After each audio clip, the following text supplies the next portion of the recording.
All right, folks. I am under the impression that we are live and we are just waiting for Phil to join the show. I'm going to feel really silly if we're not live here because it says here we'll be live in 19 minutes.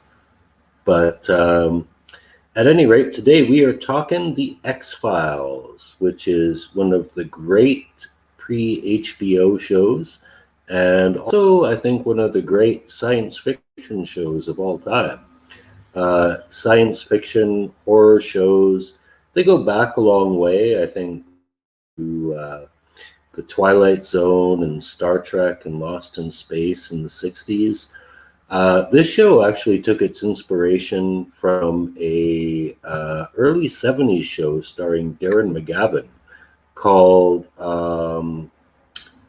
Night Stalker, Kolchak the Night Stalker. And it actually wasn't really a sci-fi show. It was a pure horror show about an investigative reporter, and all his cases seem to involve monsters. And it's one of those shows like Faulty Towers that lasted for a very brief period of time. I think it was only about 12 episodes, but it had a huge cult following, and that was what inspired Chris Carter to start this show. And it had a pretty huge underground following as well. The X Files did.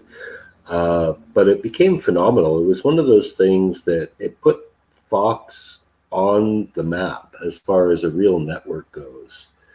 Um, Early on, I think they had the Tracy Ullman show, and then The Simpsons, of course, were a big score. They still are. I can't believe The Simpsons have basically been around as long as the Fox network. And Married with Children, of course, was a big thing as well. But the X Files was part of that thing that made Fox like the fourth network, along with Beverly Hills 90210, actually, because this came out in 1993, and I think 90210 was 1990. But yeah, all of these shows came out within like the same 7, 8 year window. But this is different. This is something we hadn't had for a long time. We'd had sci-fi with Star Trek: The Next Generation, and there are a few others out there that weren't really that well done. Certainly not on Star Trek level, and there weren't any horror shows that I could think of. There were a few in syndication, actually. Freddy's Nightmares, for example. But this was the first show that really took sci-fi and horror to cinematic level in prime time. And nowadays, that's the norm. So Phil is rebooting his computer. I'm going to keep talking here and kind of try and set it up for you so we can just jump right into it. Today, we are looking at the first 6 episodes, and this includes the pilot. And for you old folks who don't know, young folks, sorry, old folks do know, back in the day, a pilot was a experimental TV episode that you showed, and it aired at work. And if you were lucky, it got picked up and turned into a TV series. So we're starting with the pilot that basically introduces the concept of the series. And then we are going to get on from the beginning of season 1 and talk about the first 5 real episodes.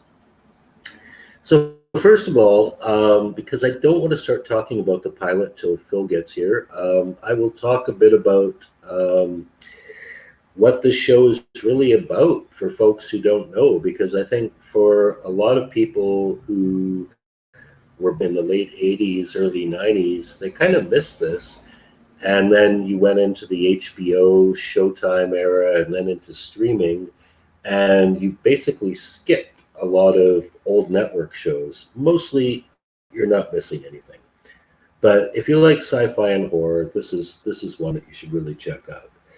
So the basic concept is it is about an obscure department of the FBI that investigates paranormal phenomena.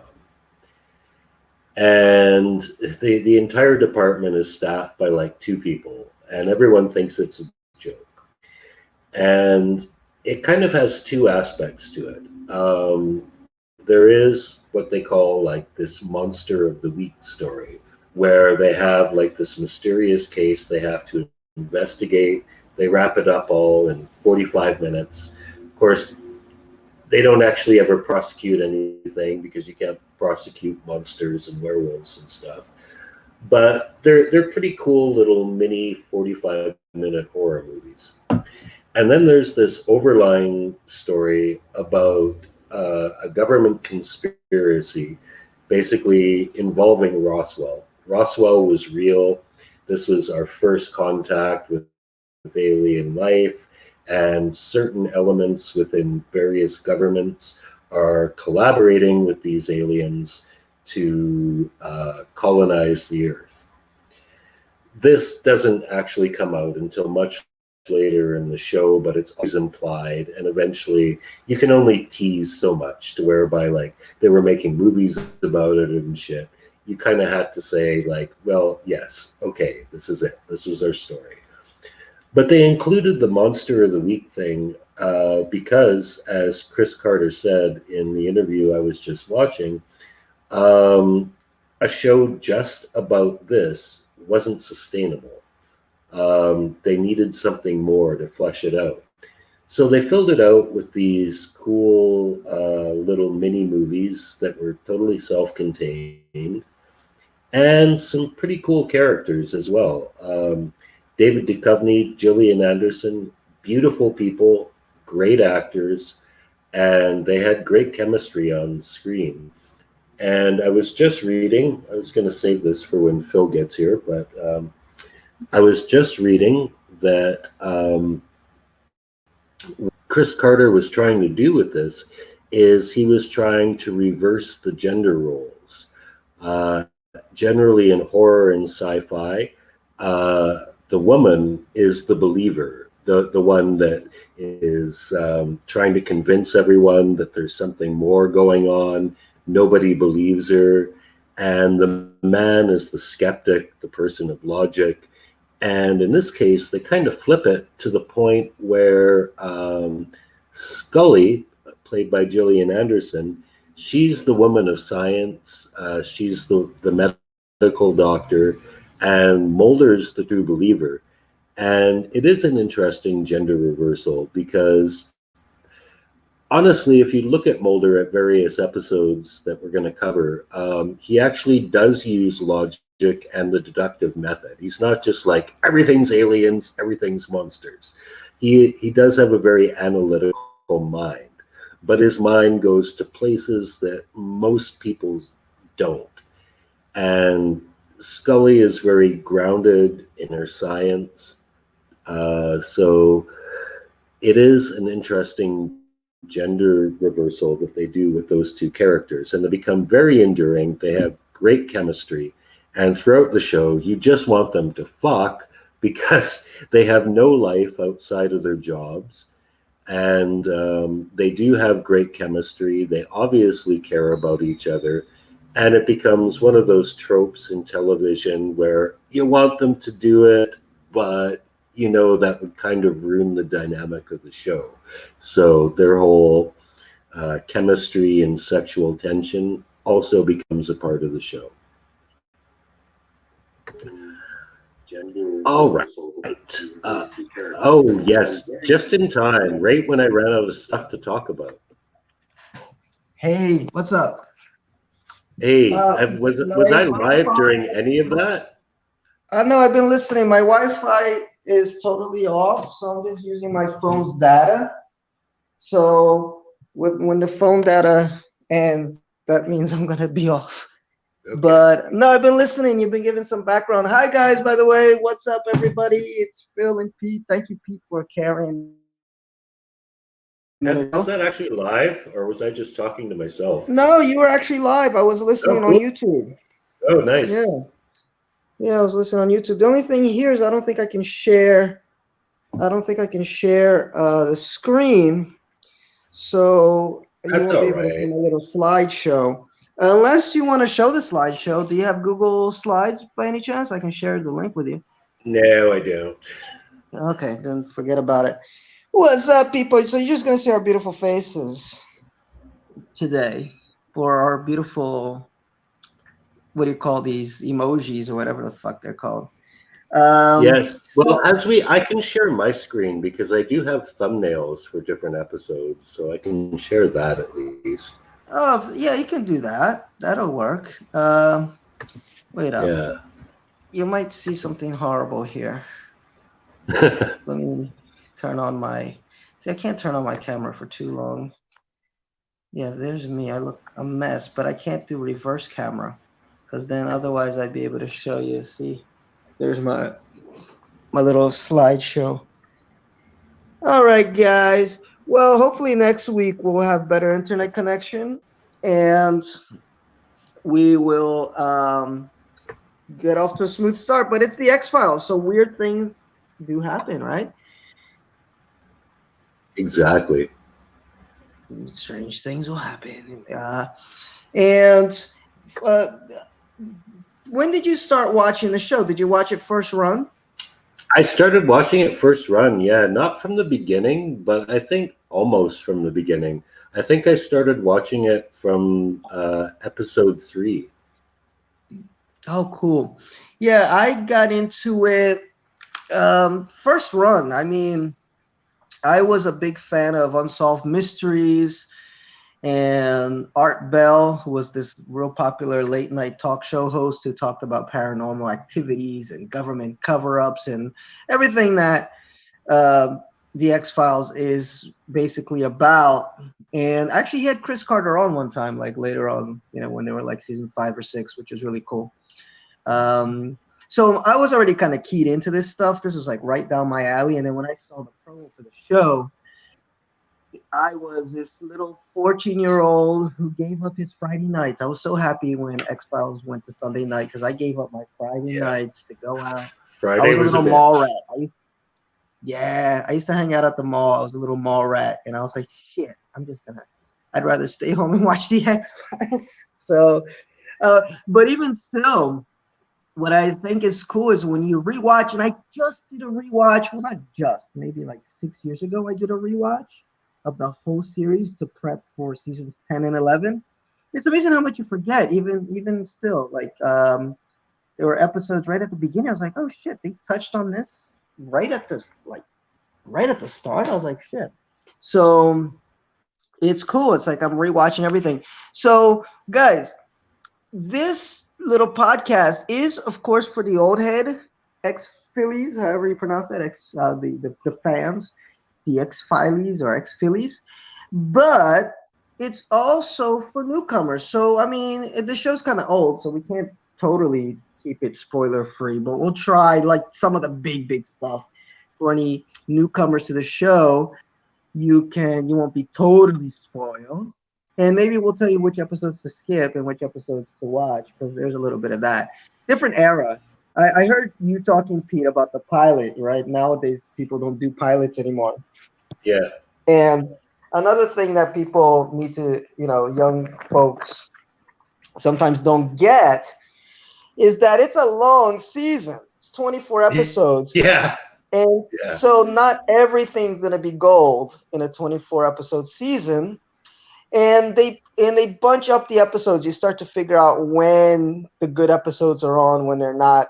It's really based on like the sweeps, advertisers and stuff like that. And then so sometimes you'll get a little bit of a lull towards like episode 10 to maybe 16 or so, and then it gets back up. So anyway, well, you were about to start with talking about the pilot. Yeah. I basically I gave the whole setup to the show. So yeah, the pilot.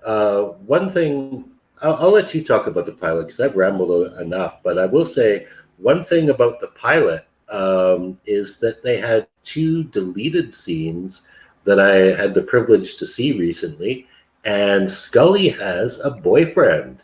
They even show Yes. them in bed. And yeah, they cut that, and thank God, because that would have changed like the whole dynamic of the show. For sure. Yeah, I saw that you wrote that on your Facebook page, and I was kind of surprised because that one I didn't even know. I'm pretty much all over the place on the internet, finding out little tidbits, but that I didn't know, and definitely that would have really screwed things up. So I'm glad they took that out. And for those that don't know, Dana Scully, although this might be kind of very well known, was really based off of what's her name, Starling. Clarice Starling. Maurice Starling, Starling from Silence of the Lambs, and the whole show kind of has a Silence of the Lambs feel to it.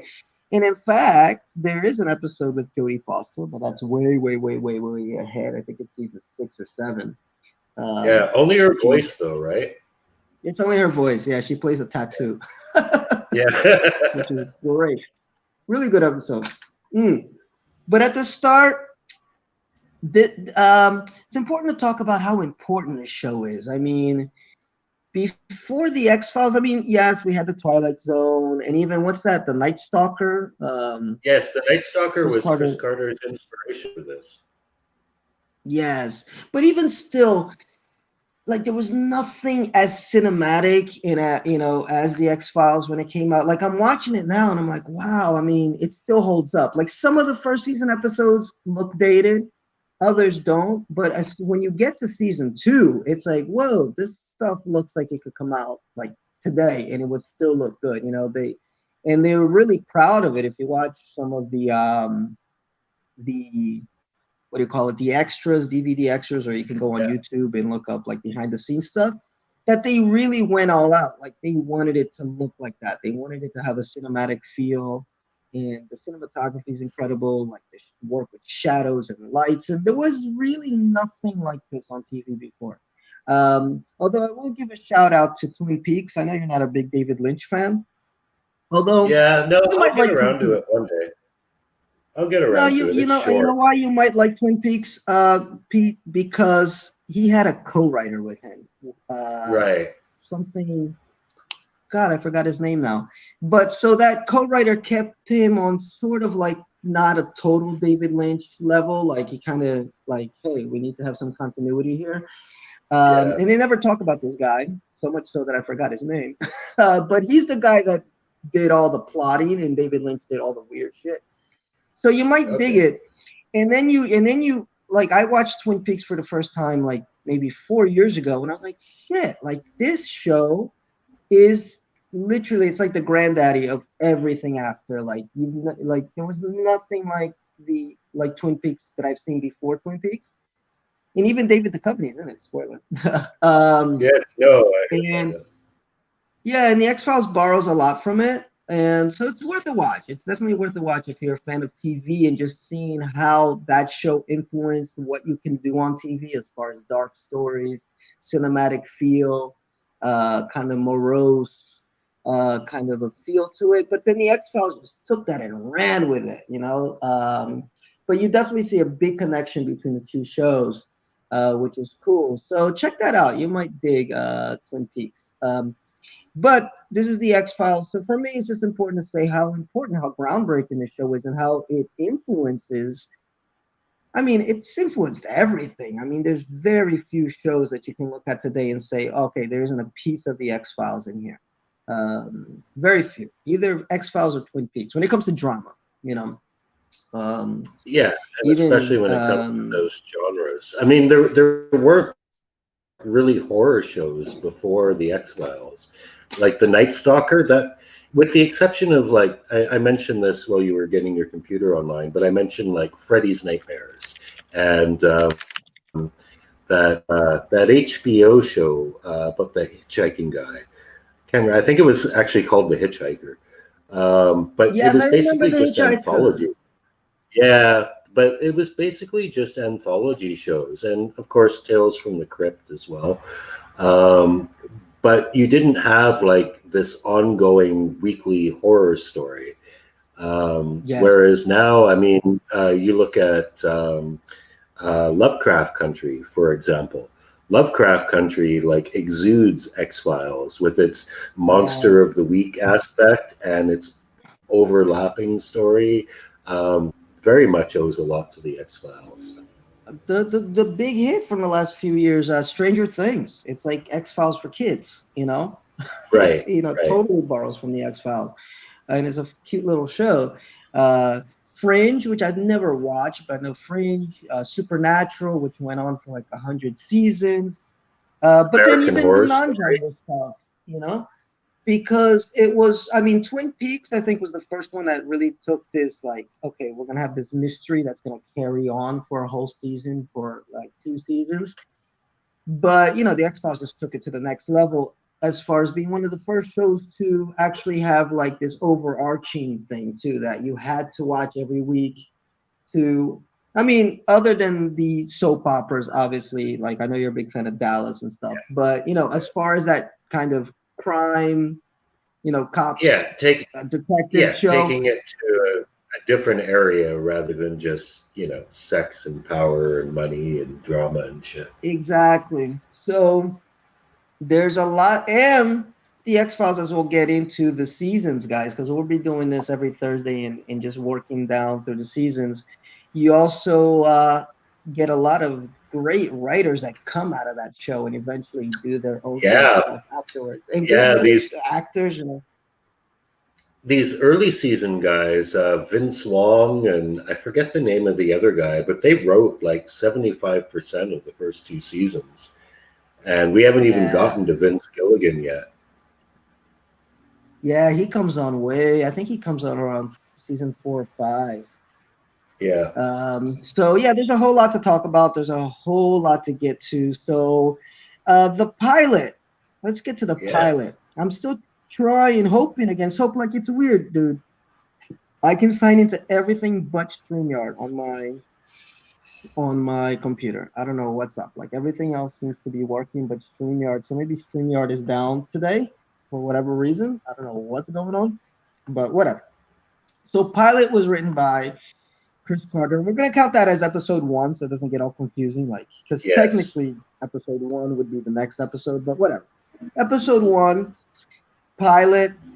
I'll tell you, when I rewatched it of like that a couple years back, I fell asleep. I thought it was kind of slow, and I liked it more this time. I kind of dug it a little bit more, um, and it's cool that they already had some elements there that are huge for the rest of the series. You know, the Smoky Man is Yeah. there, isn't already in It there. plants He doesn't the say anything. seeds, man.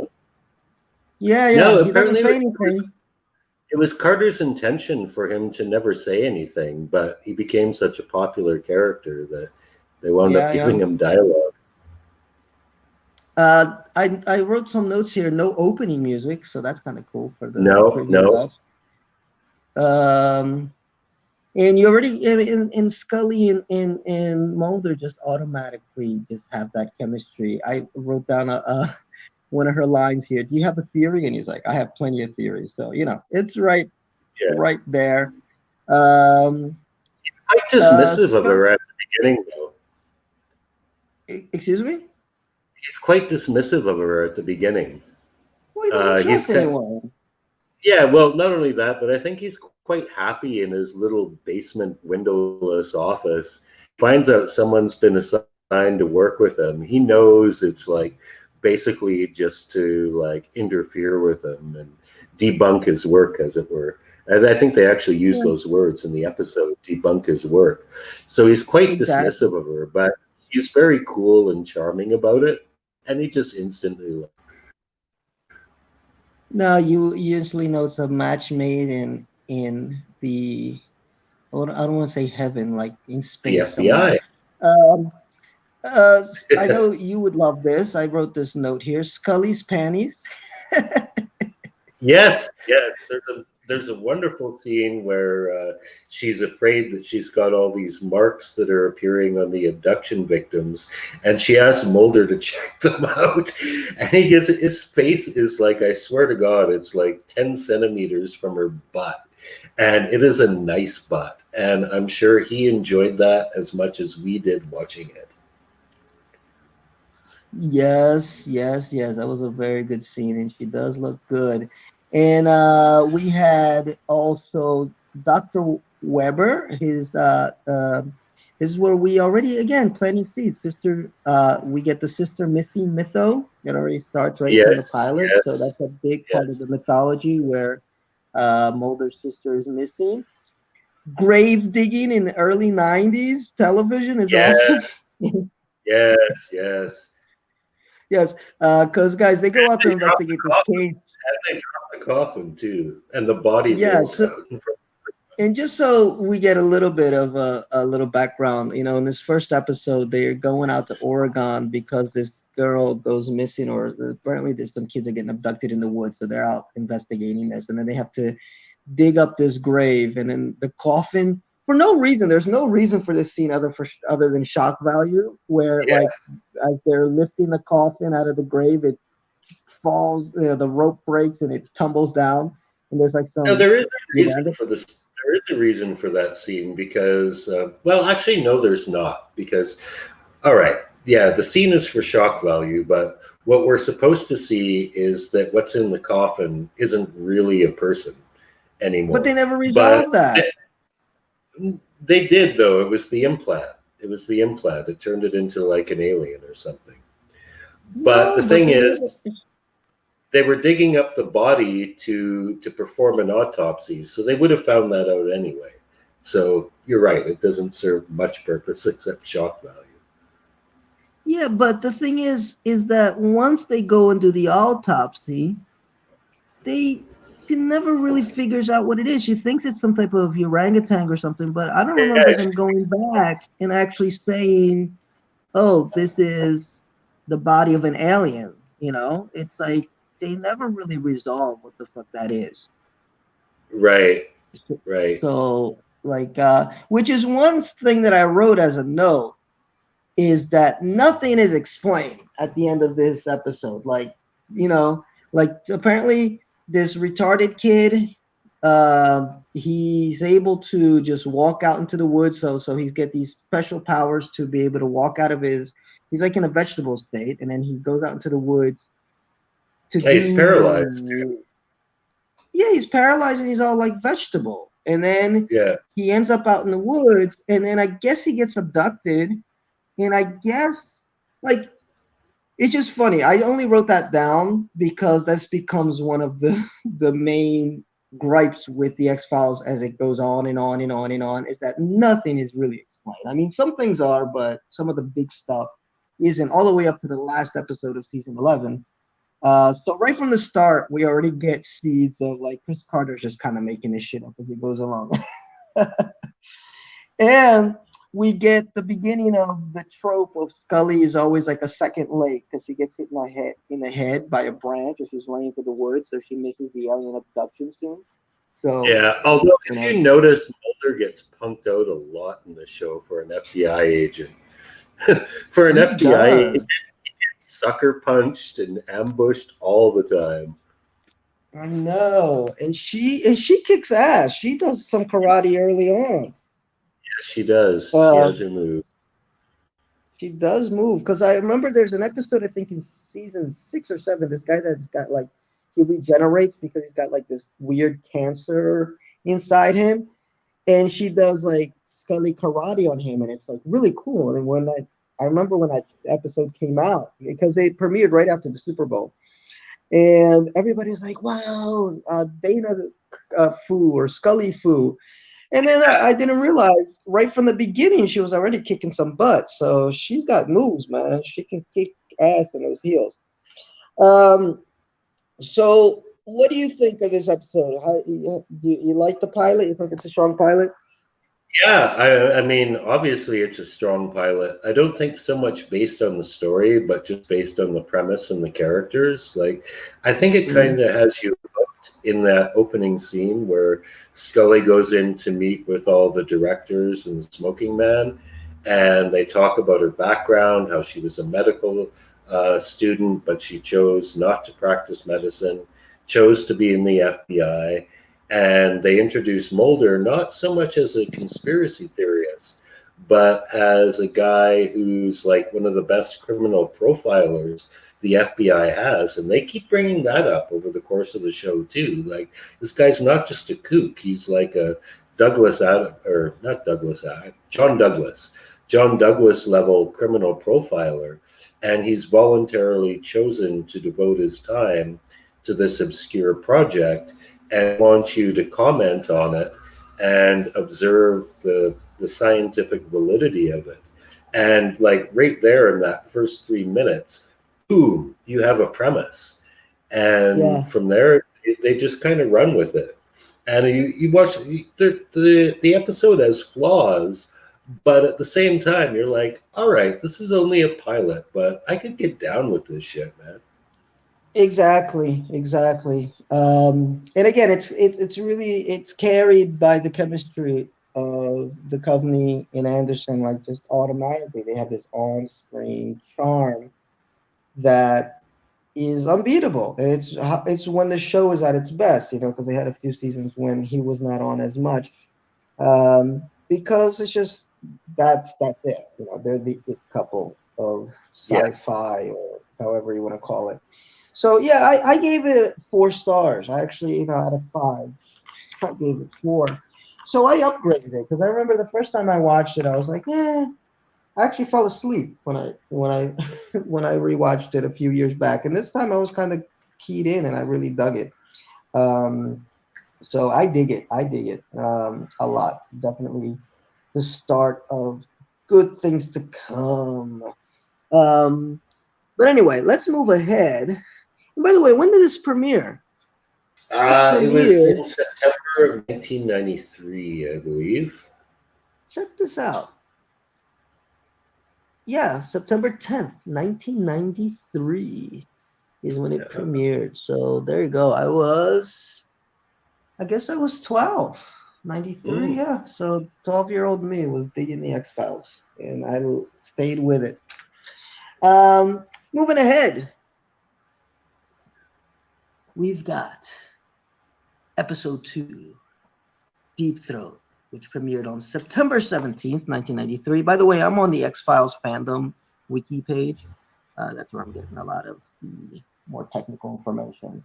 And just a quick um, synopsis here is when Mulder and Scully investigate a possible conspiracy in the U.S. Air Force. Mulder meets a mysterious informant who warns him to stay away from the case. But undeterred, Mulder comes closer to the truth than ever before, only to have it snatched away from him once more.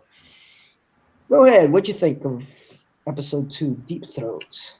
Yeah, I thought it was basically had movie level production values. I mean, Yeah. actually, when I was a kid, my mom took me to see this movie. I think it was in 1981. It was called Hangar 18. And it was about 2 FBI agents investigating Roswell and stuff like that, and government conspiracies. And this was basically a similar story, but it was so much better done. It was about 2 FBI agents investigating not Roswell, but Knocked out for a second. Oh, there he is. He's back. test pilots who had been experiencing some pretty severe symptoms. It's obvious it's coming from what they're flying. Mulder, with his background, obviously makes the leap that they are flying aircrafts built with UFO technology salvaged from Roswell. So it's basically the same story, but it's condensed into 45 minutes and done so much better. Like, this one episode has arcs, which is to say nothing of the title, which is the name of Mulder's mysterious informant, who is named after the Watergate informant. Oh, I thought it was named after that famous porn movie. No, seriously, I can't tell if you're joking or not sometimes. Oh, that was a joke. Yeah. Okay, good. But anyway, they're in Idaho. I wrote down all the locations. They're in Idaho. Yeah, because they're all Vancouver. Yeah, they're all Vancouver because it's cheaper to work there. But Vancouver's got everything. It's got mountains, got Forest Gump. It's the perfect setting for a show like The X Files. It's moody, and actually, I think Twin Peaks is kind of set in the same kind of area up there, so very similar atmosphere. And I'll tell you, uh, yeah, when I watched this for the first time, like I said a few years ago, that's the first thing that just stands out from the pilot to the first, technically the first episode, but really the second, is the quality, like the cinematography, the camera pans, And they had a UFO in the first freaking episode, man. They showed you a big ass UFO. yes, they just went all out. Like on my notes, I said here is like camera pans. They're taking Twin Peaks and just running with it. They're like, and if you watch a lot of the documentaries, that's basically what they said. They're like, we didn't know what we were doing, so we just did whatever we thought was cool. Like we didn't have like a guidebook of like this is how you make TV, and sometimes that's the best thing to have. Even I know a lot of times with musicians, with famous bands and artists, some of them don't know how to play the guitar. They never took a guitar lesson, and they're the greatest guitarists ever because they didn't have that rule book that said, hey, you can't do this on the guitar, or you can't do this on the piano, or you can't sing a harmony like this. And those become like the greatest because it's like they drew outside the box. Um, and that's basically what's going on with Deep Throat. Funnily, I gave it like less of a rating than the pilot this time around. I gave it 3.5, but definitely Scully came off a little harsher this episode. I don't know how much time has passed between the pilot. I was watching a behind the scenes doc, and she said that every once in a while, her and Duchovny, Jillian and Duchovny would not be getting along. And she said that sometimes that would show on screen, and even her agent would say, "Oh man, you guys must be fighting." So, because she's way harsher at the beginning of this episode, like she's just like, "I'm not into this shit," like So I was wondering how much time um, had passed. It's cool that Scully does see a UFO, at the airbase. I think Seth Green is in here. Yes, Another young yes, Seth Green. yes. This is one thing about this show that actually really might as well be addressed now and can be addressed in future I gave it a podcasts 4.5. I gave it is a 4.5. is the amount of guest stars that appeared in the show who went on to do like awesome things. Maybe not like really awesome, but like really notable. So right away you got Seth Green in this one. Since then And I've he's so seen funny. episodes. Yeah, he is. He's a total stoner. Yeah. And that's actually one of Scully's beefs is like Mulder's like, you see, like they saw UFOs, and she's like, Mulder, did you see how high they were? And it's like, okay, she's got a point. But yeah, Seth Green is in this one. You got Brad Dourif, Sanderson, Tony Todd, tons of. I remember in later seasons, you got Jesse Ventura in there as well. Bryan Cranston. Yeah, that episode is great, and a lot of people think that episode is what got him cast in Breaking Bad because it showed that he could do dramatic. Because before that, and some folks forget, he was the dad in Malcolm in the Middle, one of my favorite sitcoms. And he was really great in that, but nobody thought of him as a dramatic actor until that episode, Drive, I believe it is, directed or written by Vince Gilligan. I'm not sure if it's both or just one or the other. So it was like the beginning of Breaking Bad started and the X-Files.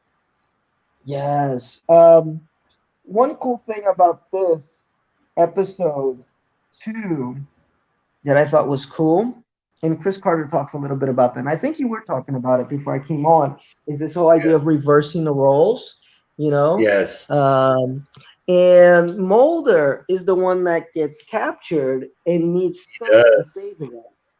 Yes. And she's taking no shit. She's taking no shit. She wants to save her partner. And I love that, because different times, folks, different times. Yes, we had our Mary Tyler Moores of the world. So yes, there were some strong female characters on TV in some form of or another.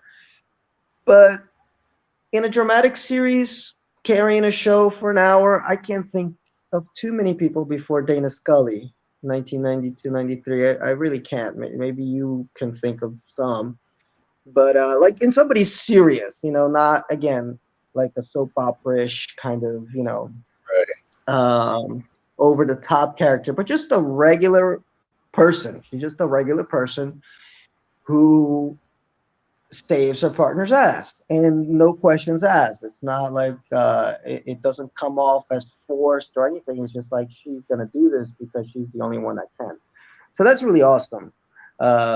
What they did with her character, and from what I read a few years back, is that both her character and Captain Janeway from Star Trek Voyager, they were both on TV at about the same time, and they the amount of women that got into STEM had a huge explosion around that time. That got into science and technology and stuff like that. Right. And a lot of people, they call it the Scully effect or the Janeway effect because they were two strong leads to two big franchises, Star Trek and the X-Files, who were scientists. Captain Janeway is a scientist. That's her background in Star Trek Voyager. And Dana Scully is also a scientist. So very cool that you got that representation back in the 90s. And it really got a lot of women into the science field because you need more women in science.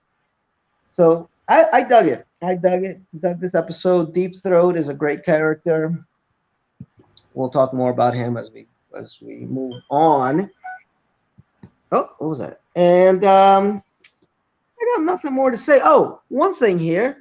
They have a picture that they show in this episode of the UFO that crashed supposedly in Roswell, and it's a triangular UFO, which is kind of cool that when they rebooted the series for season 10, the first episode, My Struggle Part 1, it was a triangular UFO that crashed. So it was kind of cool that they did this callback. It was the same UFO from the picture that they had in this episode. So that's kind of cool that they went all the way back and they kept that continuity. But cool episode. I would say for those that think the pilot is a little slow, and it is a little, it doesn't drag, but it's definitely really slow. Start at Deep Throat, and I think like if you don't dig Deep Throat, you're probably not really gonna dig the series. Yeah. But Deep Throat it gets you into the mythology arc. Although the next episode we're gonna talk is another one that I think, you want to start somewhere, start at this episode. If you don't like this, then you're just not going to get into the X-Files. Because the next episode is Squeeze. Yes. And I was actually, I watched all the DVD extras of this season, and Chris Carter was talking about this episode, and what he said was like, okay, we'd established this UFO mythology, but we knew right away, like we couldn't milk this for a whole season, let alone a whole series. So it was really important right off the bat to take the show away from this UFO aspect and just do something completely different. And man, they hit a home run with this one. This one made. I think this was the first episode I ever saw like live on TV. And I was hooked. I didn't even know about the UFO aspect. That didn't actually come into play for, I think, about another 4 or 5 episodes. But it was like, again, it was like a mini horror movie. This story of this guy who has lived for hundreds of years by eating people's livers every 20 years. And he has this weird ass ability. Every 30 years, yes. And he has this weird ability to squeeze into tight places and elongate his body. And then after he gets his 5 livers, he goes into hibernation and shit. I mean, that's like Candyman type shit. That's totally a premise for a nice, neat, 84-minute, low-budget horror movie. And again, Exactly. they elevated it. They elevated it. Exactly. And this is where you get the horror aspect of the show in what they start to call the Monster of the Week episodes. So for Yes, those that are yes. new to the X-Files, you got to know that it's kind of split between the mythology episodes, which people call just the mythos, whatever, and then the MOWs, the Monsters of the Week. And they're not really related. Sometimes you'll get a little sprinkle of the myth arc in a Monster of the Week episode, but they're pretty much just standalone episodes of, Yeah. what are they investigating this week. And then later on in the series, I would even put a third category as just the comedy episodes, because They there do is have a some few humor. of those. Yes. No, you can tell there's humor, and I think you wrote that in your Facebook post about how funny the show is, and there's definitely like a very sardonic humor. But then they really run with it, into the second and third season, where you have just these is us just kind of making fun of ourselves a little bit, not taking ourselves too seriously type episodes. And some of them are great, some of them are like, but to begin, yes, you have your mythos, and then you have your monster of the week. And here's a quote from Fox Mulder: all these people putting bars on their windows, spending good money on high-tech security systems, trying to feel safe. I look at this guy and think, it ain't enough. Actually, there is a really great comedy line in this episode, because there's an underlying story that actually elevates this from just being like a kind of garden variety horror story to having meaning. And the Mhm. reason why Mulder and Scully get called in on this case is because an old classmate of Scully's from the academy invites her to take a look at it. And she wants to bring Mulder in on it. He's like, yeah, that guy's kind of weird. And she's like, well, he's my partner. And it becomes this kind of underlying thing of where her classmate thinks she was a promising agent, and now she's wasting her career with this guy who's got all these crazy theories. And Mulder starts looking around, and he makes a joke, and this actually becomes a running joke. I forget what he calls them, regalians, because Buddy says something about, do you think it was little green men, Mulder? He's like, gray. Regalians are gray. You have no idea what liver and onions goes for in regalia, because they're so short on livers. And he's totally deadpan, like he's making a joke. Oh, did I lose? Bollocks. All right, Phil will be back with us shortly. But yes, Mulder makes a very funny liver and onion joke about aliens from a fictional planet called Regalia, because apparently there is a liver shortage there. So apparently Phil has run out of data on his phone. So I am going to say the other things about this episode that I like, and hopefully he can get back on. Um, the one thing I really like about this episode is that it shows that while Mulder has some crazy theories, he's not actually fighting the scientific method. Like, he and Scully are on the same path to finding scientific proof of what they want to uncover. An example in this episode is he finds an elongated fingerprint that matches an old X file from the 1930s. And he finds that if you de elongate it, it's a perfect match for a fingerprint taken from a homicide in the 1930s. And he comes to deduce that the killer is, in fact, over 100 years old, and arrests the suspect. And of course, he doesn't look a day over 30. But the point is that he's actually using scientific method. He's not just making wild leaps, which is something I think a lot of people need to be aware of in this day and age. Like, if you have a theory, your obligation is to prove it. Like, say your theory is perhaps widespread election fraud. Just for example, you should have to prove that theory. And Mulder really, actually, he makes convincing arguments for his theory. The problem is it's just so outrageous that he gets dismissed. And at the end of the episode, they have to wait for Scully to be attacked, which does at least lead to it being one of the only episodes where they actually get an arrest at the end. Okay. Other than that, the only other thing I have to say about this episode is that it became so iconic that our villain, Eugene Victor Toombs, I believe his name was actually brought back later in the season. And the scene of them entering his apartment where he has a nest made from bile, which is utterly disgusting, became the season credits, the opening, not just the opening episode credits, but for all 9 seasons, I believe. So that was cool. It left an impression, and I think it got a lot of people hooked.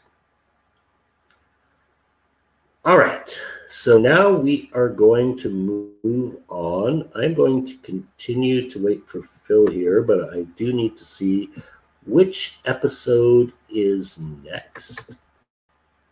And I think it's a really good one as well. Oh, Conduit. Okay, so Conduit kind of gets back to the mythology. I would like to hear what Phil has to say about this one, because it is a mythology episode, actually. I was totally wrong when I said they veered off the mythology for a bit. But this kind of derives a lot of inspiration from Poltergeist, because it involves a young boy who is receiving binary signals through his television set. And the binary signals apparently have something to do with top secret government projects involving UFOs. I've watched all these twice, actually, because 2 weekends ago I had no internet, but I did have all of season 1 of the X-Files on my computer. So I just watched that again for a second time. And this one, it's not really one of my favorites, but it does contribute to the mythology a bit. It is one of those episodes where there is pretty clear evidence that people are being abducted by UFOs, and everyone is just like, nah, I don't believe it. So, in the absence of my partner here, let me just use Wikipedia to set the background. The show centers on FBI agents Fox Mulder and Dana Scully. Okay, we know that part.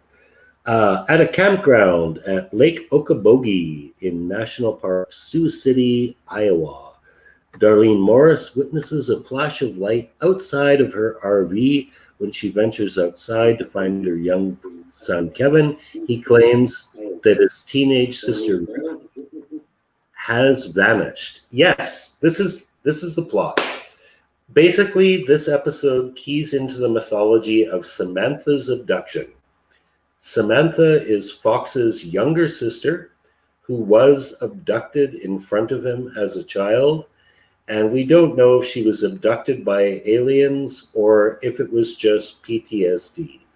This is the episode that kind of validates Fox's theory that it was aliens, because he's working with a woman whose sister was taken under circumstances that appear to be alien abduction. Hey there, P. I'm back. All right, good. I was just setting up Conduit. Yeah, no, I was listening. I basically. Yeah, no, go ahead. Take on this episode because I have to pee so freaking bad. All right, go pee, guys. I had to actually put credit on my phone, and I don't know what's going on with the internet tonight. It's just not the Wi-Fi. It's not that the Wi-Fi is not working, because it is. I have the internet open in front of me. I have Facebook open. I have YouTube open. But for whatever reason, StreamYard is just not connecting via Wi-Fi. It's connecting on my phone using my data, which is not the best way to use anything, because video and audio kills internet way faster than just sending little WhatsApp messages. So it is what it is, guys. It's, again, government conspiracy. They're trying to keep the truth from you. By the way, Squeeze, I gave a 4.5, and I'm giving scores to these because at the end we're kind of gonna give our top 5 of the season or something. We'll rank these at the end of the season and tell you which ones we think are the best.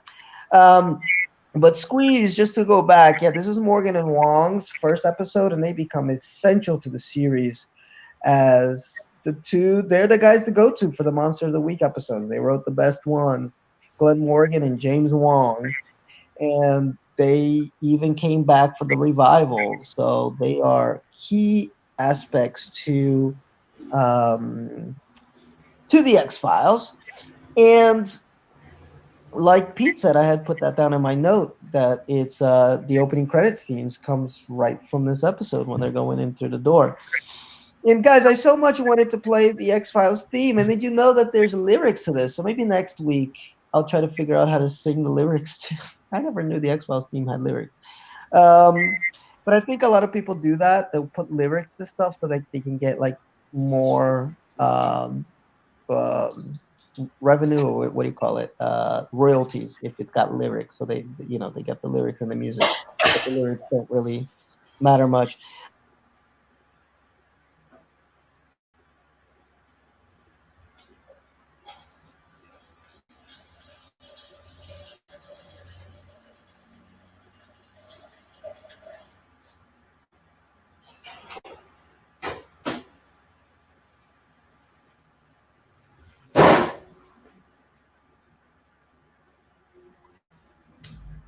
Oh shit! Are you Anyway, there?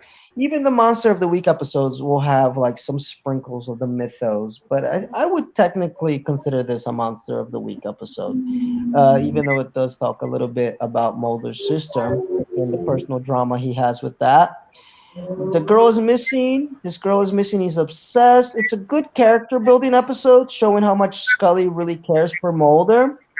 But I gave it a 2.5 star. I think it was the weakest of the ones so far. Like the first 3 episodes were really strong, and then this one was just okay. It came out in October of '93, so not my favorite episode, but gets the job done. Gets the job done. It's the little kid Kevin Morris.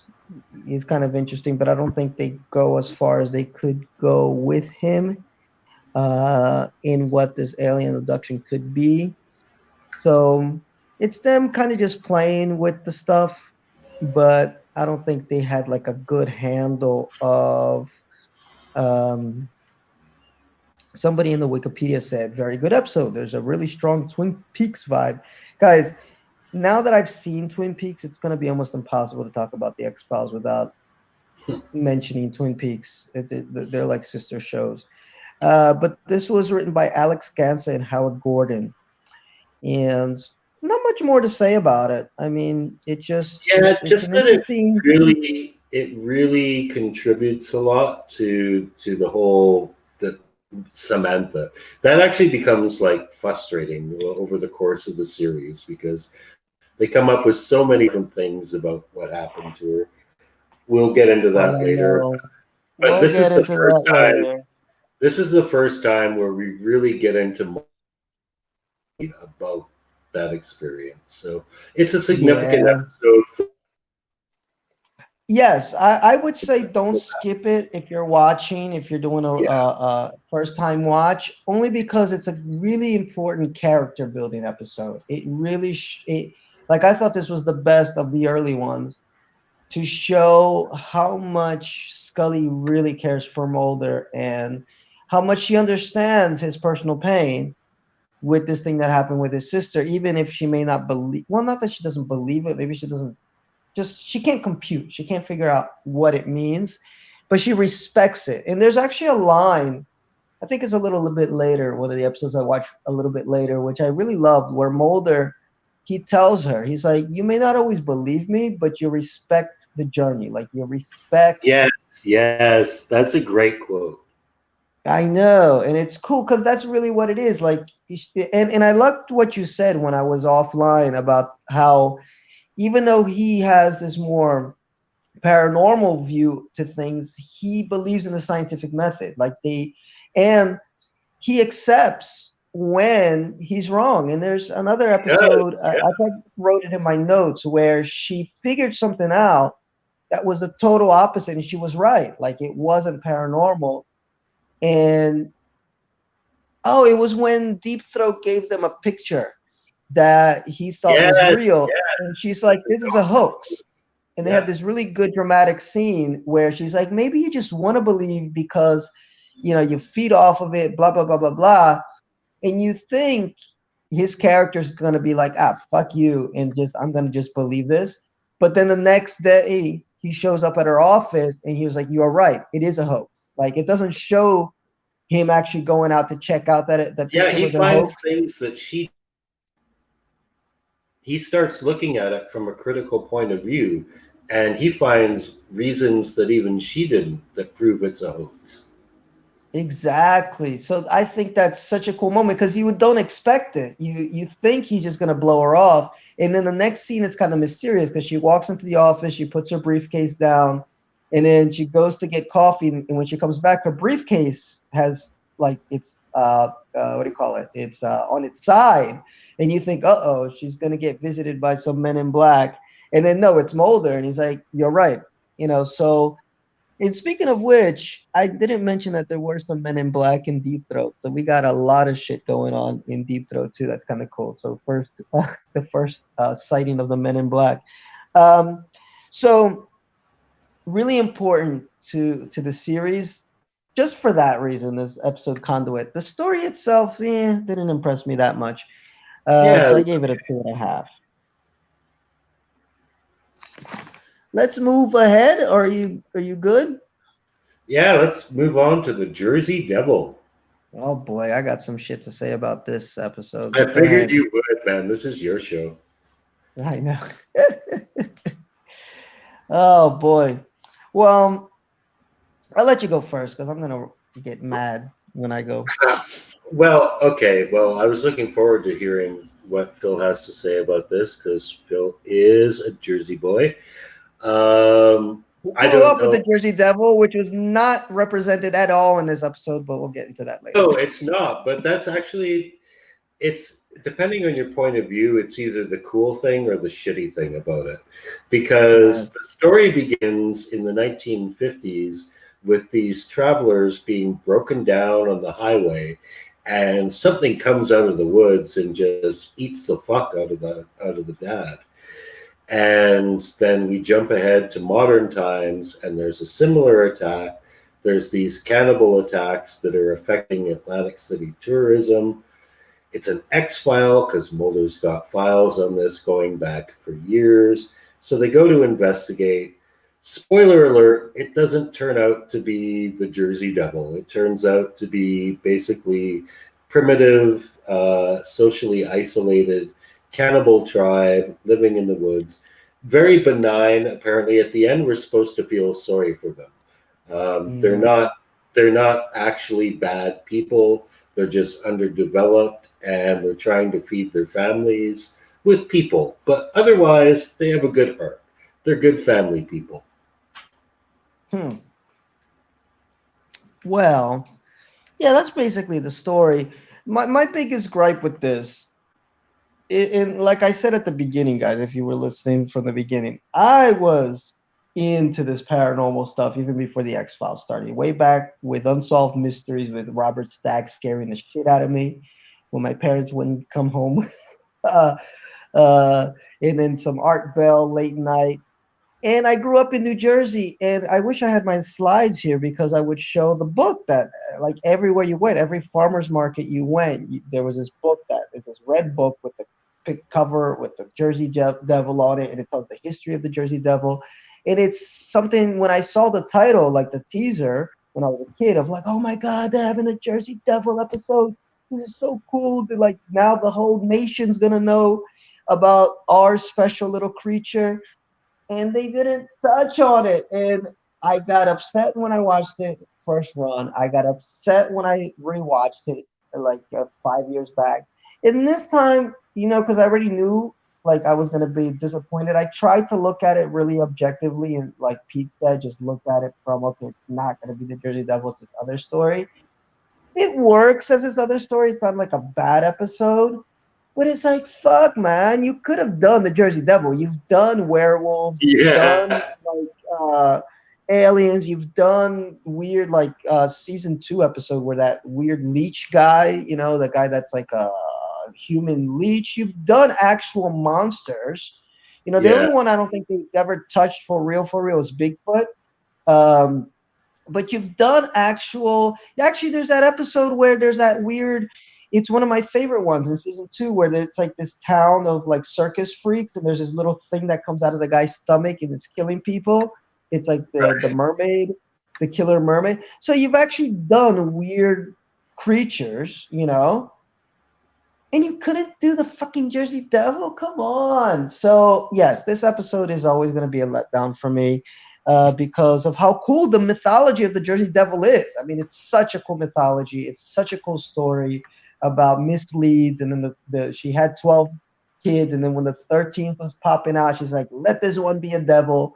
And then that's where you get this little creature that haunts the forests of central to southern Jersey. And there's a lot of, there's a famous, the story got big back in like 1910 or 1915, where a lot of people saw this creature in their yards, and even like policemen, firemen, people that were esteemed in the community saw some weird creature with a horse's head, the hoofs like a horse, wings like a bat. And they were like, what is it? So definitely upset with this episode. For that reason, basically, it's not a terrible episode. I did like how, the Jersey cops were all assholes, because they really are. They got that part right. There's here Scully thinks Mulder is cute. They have HBO. Oh, he did a shout out to HBO. Because this show actually shows Scully's personal life.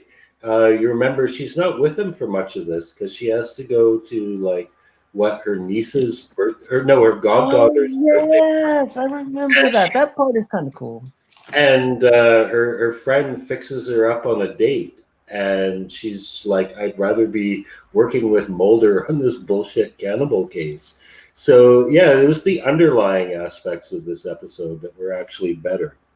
Yeah, I agree with you. I kind of got into that. I had forgotten that was part of this. Like, it's Scully getting a life, and then she realizes this guy is just boring. She goes on a date with him, and she's like, okay, I'd rather just go. But there's some stuff that's just ridiculous. Why bring the SWAT team and all this? And there's just got a little bit of a Jaws thing going, where it's like, you just want to keep this quiet because you don't want people to stop going to Atlantic City. And the Jersey Devil's not in Atlantic City.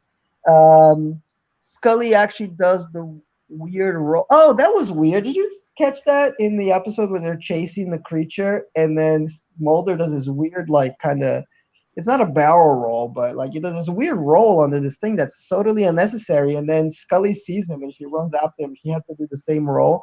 I think they just did that to add action to like pretty much a flat. There's not a lot of action in this episode. I don't remember that, but one thing I remember that I didn't catch the first time around was how the female of the tribe, who's now the den mother, kind of wants Mulder to be her mate. That was kind of funny. Like the look on his face when she pounces on him, it's like, she's not going to eat you, dude. She's going to fuck you to death. And they showed some Neanderthal ass. That was surprising to me. They actually do show her butt. but the last line of my notes, 2 stars, not about the Jersey Devils. So I can never live that down. I mean, come on, Jersey Devils, such a cool mythology, man. And I wish they would have, yeah, like three things that I wish the X Files would have done and they never really touched on. One, well, actually four. Okay, one is Jersey Devil. Bigfoot, but I think that would have been hard for them to do a Bigfoot episode. But I think it would have been cool if they had done a Bigfoot episode. But I think Bigfoot is so much a part of popular culture that it wouldn't have the mystery aspect to it of does it exist, does it not exist. Right. But because I think it wouldn't have worked if they have done a Bigfoot episode. But I would have loved it regardless. Mothman would have been awesome. Although, shout out to the movie Mothman, which is really underrated, starring Richard Gere. It's a very X-File-ish feel to the movie. I saw that in the theaters. Kind of a cool movie about Mothman. And Slenderman. I wish that when they had come back for season 10 and 11, they would have done a Slenderman episode. They did a kind of pseudo Slenderman, but not like 100%. But that would have been really cool if they would have touched on those urban legends. So yeah, that's the only reason I give it 2 stars. It's the lowest rated one that I have from episode 1 to 6. So yeah, I can't ride with it. And we do find out that Mulder's into porn this episode. Yeah, that's right. That's right. Yes. That's a recurring joke. Yes. Yes. So anyway, Not we're only gonna move porn, on. but prostitutes as well. Yeah. Scully finds him. I don't know if it's in this episode, but at some point in season 1, Mulder's been absent for a long time, and she checks his answering machine, and he's got all these messages from escorts. Look at that. I here on this site that I'm on, I get some viewers. What, 10 million people tuned in to watch this episode, which is kind of cool. They give the ratings. So yeah, that's another thing. The show, even though it was considered a cult hit, No, it wasn't but that. It had mass appeal. yeah, but it got decent ratings, 9 million, 11 million. I mean, it can't compare to like later on when it had like 20 million viewers and stuff like that. But it had a strong start, and it got the right demographics, which was those 18 to 30 somethings who advertisers love. But first season pretty much hangs around the 8 to 12 million viewers per episode mark for Friday night at 9 p.m., which Yeah, is that's good, man. that's very good. I was 21 when this came out, and I was also spending my Friday nights at home. It helped that I had a girlfriend. If you don't have a girlfriend, it's hard to keep you home at that age. But I know it sucked. I would just wait for the reruns to come on. And then the last episode we're looking at tonight, guys, and hopefully next week we will have better internet and better everything. But the last episode we will be looking at is Shadows, which takes place in Philadelphia, PA. And this episode was written by Glenn Morgan and James Wong. they And are the kings of season 1. yes, well, they're the kings of the X-Files. I mean, they have some of the best episodes. Although Chris Carter wrote some really nice episodes too. He did. Yes. But when Sputniks, I think that's his name, when he comes on, that's when he takes the myth arc to other levels. Okay, when 2 extremely odd corpses appear in Philadelphia, Mulder and Scully investigate the deaths and meet a female secretary who seems to be protected by a strange, invisible force. I gave this episode 2.5 stars. I said it's solid, but doesn't really have a punch to it. You do get the sense that Scully believes in ghosts, and this becomes important later on. You see that she has a religious side, and there's actually an episode later on, I forget which season, where it's something religiously based, where it's like they flip roles. Like she believes it because it's like spiritually based, because she's a theist, and Mulder's an atheist apparently, or agnostic, and he thinks she's ridiculous. So it's kind of cool how they kind of flip roles for that. But They do that a lot. Yeah, whenever I had to deal with spiritual stuff, even, I mean, we're not going to talk about this episode tonight, but Beyond the Sea has a lot of Yeah, that. of course. Yeah. she falls into it because she believes in this afterlife. She has like this spirituality to her that Mulder just isn't into. So that's a lot of times when they flip the characters, it's when it deals with spiritual matters. Um, oh, one thing I thought was funny is like they're asking, because they check out this this ATM footage of this lady that was attacked, who's Yeah. being protected by her boss, and there's a blur that they see, which is the apparition. And I thought it was funny that when they showed her a picture of this, it's like a blur. And Scully asked her with a straight face, "Have you ever seen this person?" I'm like, what? um, Another funny line here: "Only one man faked his own death, Elvis." That's from Mulder. Yeah. And That's a great line, actually. and another frustrating part. No, Scully can't get her seatbelt loosed in enough time and misses the ghost action, suspending the baby in Yes, midair. yes, Like, she misses again. again, she misses the climax. But Yeah. I don't know. What do you think of this episode? I thought it was solid, I thought it but was again, cute, actually. Because the focus was really not on the agents this time. This time it was really about the dynamics of the company where the story was taking place. And, hmm it was about this girl who saw her boss as a father figure. He died suddenly and unexpectedly and under slightly sketchy circumstances. Since yes, then, the new boss is being super creepy to her. Bad things start happening to her, and everyone around her is getting killed. And it's not obvious from the beginning. Like, I didn't find the, I mean, obviously, having seen it back in 1993, it comes back to you. But I remember watching it in 1993 and thinking, what's going on here? Like, is this we know it's a ghost, but is it an evil ghost? Is it a good ghost?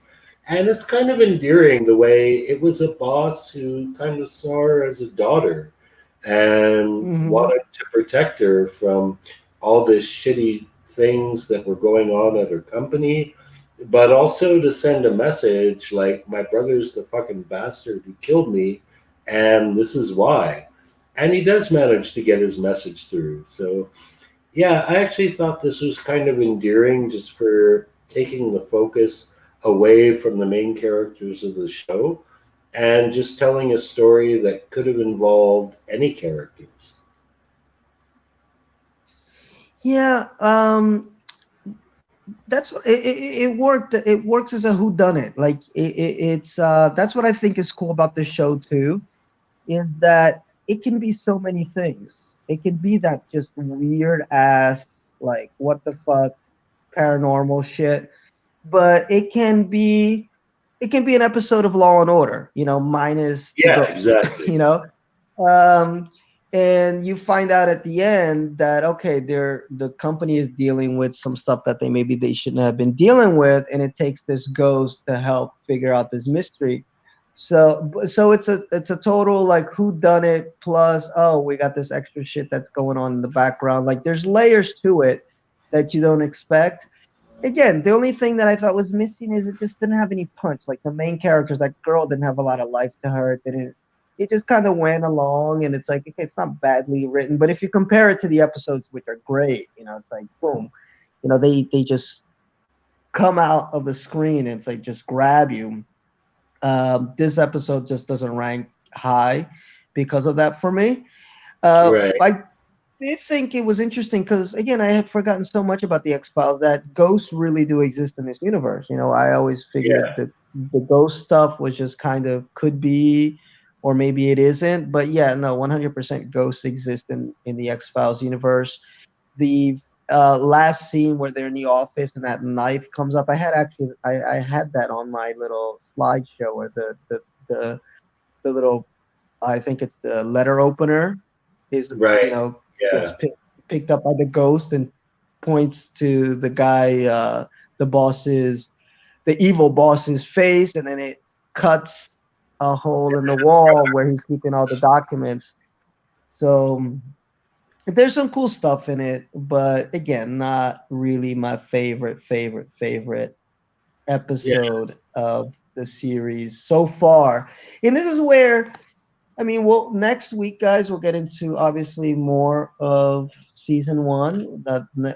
But I think this is right about the time for me where the show gets a little bit of a lull, with the exception of one really awesome episode right in the middle. And then it kind of picks up, towards the uh, last half of the season. But that's expected. Usually when you're dealing with the television series at the time, shows would start out big with a punch, and then October to November, they're like, okay, these are like our B scripts, and then they really pick back up in the spring to try to finish strong. So you just kind of have there to is deal another with that. comedy moment in this episode. I remember though, where Mulder actually suggests that these killings are the work of a poltergeist, and Scully replies, "They're here," like totally mocking him. Yes. Yeah. That and also when Scully says psychokinesis, you mean how Carrie got even at the prom? Yeah, exactly. Yeah.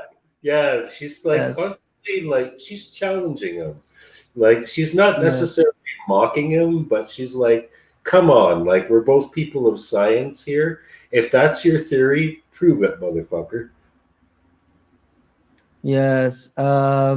So, but it does get frustrating because so much stuff happens to, like, she sees so much stuff in this episode. Even that scene where the car starts by itself and she still doesn't believe, it gets to a point where, like, just like believe, bitch. Yeah. But I get her though. Like, it's not that she doesn't always believe, is that she just needs, like you had mentioned, like she needs that scientific method. She needs to make it work more than once, Yeah. using the scientific method. It's like That's what I otherwise, one of the only things I liked about the later seasons with her and Robert Patrick was they flipped that role where he was like the diehard skeptic and she's like, motherfucker, I've seen so much. Believe me, I like she's know. strangling him. Yeah, I can't wait till we get to I think it's season 8, because when the show came on first run, I was part of the millions who just kind of dropped off after Mulder left. And I Yeah. regretted it because I watched season 8 when I did the rewatch a couple years ago, and I was like, "Oh my god, this is a really good season. It's very strong." And it really goes back to its roots as far as a lot of Monster of the Weeks, a lot of really Yeah. good scary episodes. So I can't wait to rewatch it.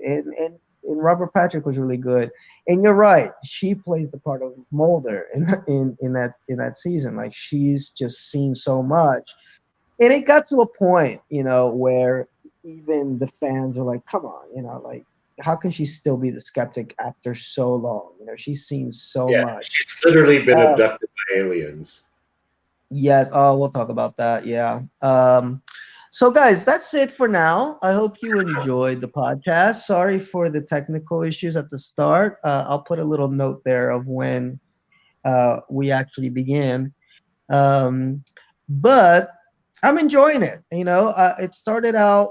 I think I thought I would watch just like 2 episodes a night, and then I ran through like the first season in like 2 days, maybe three. I'm already on season 2. I'm probably gonna watch another couple. Yeah, because once it gets going, guys, like the first season is a little shaky. There's a few like really dud episodes, which we will be talking about next. Like Space and Ghost in the Machine is not the greatest moment. I think Chris Carter's gone on record and saying that Space is the worst episode of the series, and it's, yeah. Um, but season 2 is I mean, very few duds. And then from there, I think they went on a good run of about up to like maybe season 5, where there were very few duds in there. Like, you got a solid 22, 23 episodes. Um, so I'm looking forward to rewatching all that and remembering stuff that I forgot. It's amazing how much you forget, even if you watched it like 5 years ago. You're like, oh shit. So definitely cool. Can't wait to get there. Um, Guys, we will also be back with what we are watching possibly next week. I think next week should be good because then I'll be Yeah, back to yeah, my it work should be mode. good for me, yeah. I'm just kind of on vacation. I'm like, shit, I couldn't be bothered to set up set set out an hour on a Monday night to actually do this. But next week I have to actually start working again, so I'll be in work mode and we will be back and soon we will have our top 10 list for 2020. Yes. And anything else?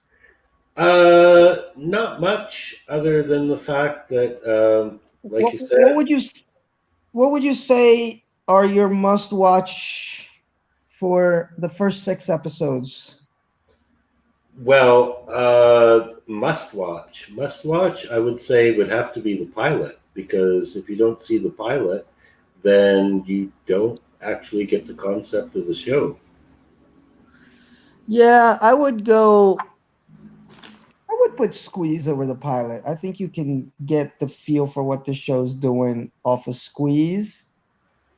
And then like that would be probably my It's a I better would episode, go sure. yeah, better episode. I would go Squeeze Deep Throat pilot. Like uh those 3 episodes. I mean, if you see Squeeze, then maybe watch Pilot and Deep Throat in chronological order. But those are like the ones for me that are the must watches for this the first 6. The other ones are okay, but you won't miss much if you skip them. Right. All right, y'all. All It's right. it has been fun. It's late. It's about to be midnight down here in Brazil. As always, like and subscribe, and we will be back next week, same time. No, we will be back Monday. We will be back Monday. No, but for the X Files. X For the X. Files every Thursday. X Yes. Files every Okay. Thursday. Thursday at 8 p.m. Eastern Standard Time, 10 p.m. Brazil time.